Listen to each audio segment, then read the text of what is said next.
அன்பார்ந்த உறவுகளுக்கு வணக்கம்.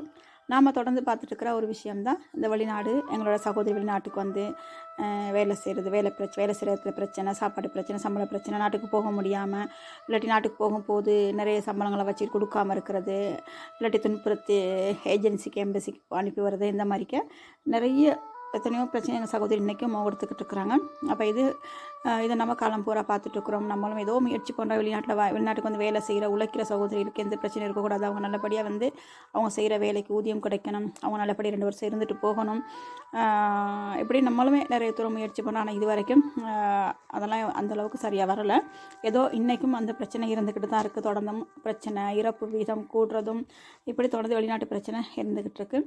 அப்படி இருக்கும்போது இன்றைக்கி வந்து பார்க்க போனால் வித்தியாசமான ஒரு பிரச்சனை. இலங்கையிலையும் ஒரு பணிப்பெண்ணுக்கு மிகப்பெரிய ஒரு கொடுமையும் ஒரு அநியாயம் நடந்திருக்கு அப்படின்னு சொல்லலாம்.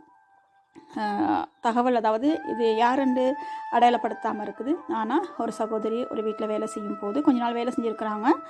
வேலை செஞ்சுக்கிட்டு இருக்க கொஞ்சம் வருஷங்களை வேலை செஞ்சுருக்காங்க. வேலை செஞ்சுட்டு இருக்கும்போது ஏதோ பிரச்சனையா இல்லாட்டி என்ன காரணமே அப்படின்னு சொல்லி தெரியல, அவங்கள ரொம்ப துன்புறுத்தி கடைசி அதுவும் இல்லாமல் அவங்களோட ஆடைகள் களையப்பட்டிருக்குது.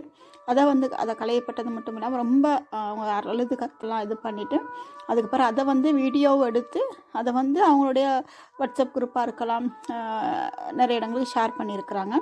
அப்போ இதை வந்து பார்க்கும்போது ஏதோ ஒரு வகையில் இந்த விஷயம் தகவல் வெளியில் வந்திருக்குது. இன்னொரு கொடுமையான ஒரு விஷயம் ஒன்று. அப்போ எங்கனைக்கு போனாலும் அடிமையாக ஒரு பணிப்பெண்ணாக ஒரு பணிப்புரியவங்களாக போனால் அவங்க யாருனாலும் என்ன செய்யலாமா அப்படிங்கிற ஒன்றா இருக்கான்னு தெரியலை. இருந்தாலும் உண்மைக்குமே மிகப்பெரிய ஒரு கொடுமையான ஒரு சம்பவம் ஒன்று. இதுக்கு சரியான நடவடிக்கை எடுக்கணும் நம்மளோட அரசாங்கம். அதே போல் இந்த சகோதரிக்கான சரியான தீர்வு கிடைக்கணும். உண்மைக்குமே பாவம், அடித்து துன்புறுத்ததையும் தாண்டி அதை விட ஒரு மோசமான ஒரு கொடுமையான ஒரு செயலாக இருக்கு இல்லையா?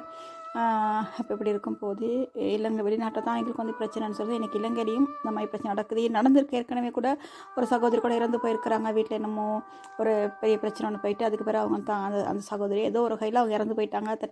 கொலையாங்கிறது தெரியாமல் இருந்துச்சு நினைக்கிறேன், கடந்த வருடங்கள் அப்படின்னு சொல்லி. அப்போ அந்த மாதிரிக்க எங்கனைக்கு போனாலும் ஆண்களை விட இன்றைக்கி பெண்களுக்கு அதிகப்படியான துன்புறுத்தல்கள் பிரச்சனைகள் இருக்குது. அதனால எங்கனைக்கு இருந்தாலும் பெண்கள் நாங்கள் தான் கவனமாக நிதானமாக பயணிக்கணும். எங்களை நாங்கள் பாதுகாத்துக்கணும். அதுக்கேற்ற மாதிரி நாங்கள் தான் கவனமாக இருக்கணும். எனவே அன்பார்ந்த சகோதரிகளை, எங்களுக்காக எங்கள் குடும்பம், எங்கள் குழந்தைகள் இருக்கிற இந்த நேரத்தில் நாங்கள் தான் எங்களை ரொம்ப கவனமாக எங்களை பாதுகாத்துக்கிறணும். நாங்கள் கவனமாக இருக்கணும். வேலை செய்கிற இடத்துலையும் சரி, எந்த இடத்துலையுமே சரி, எல்லாருக்குமே இறைவன் துணை.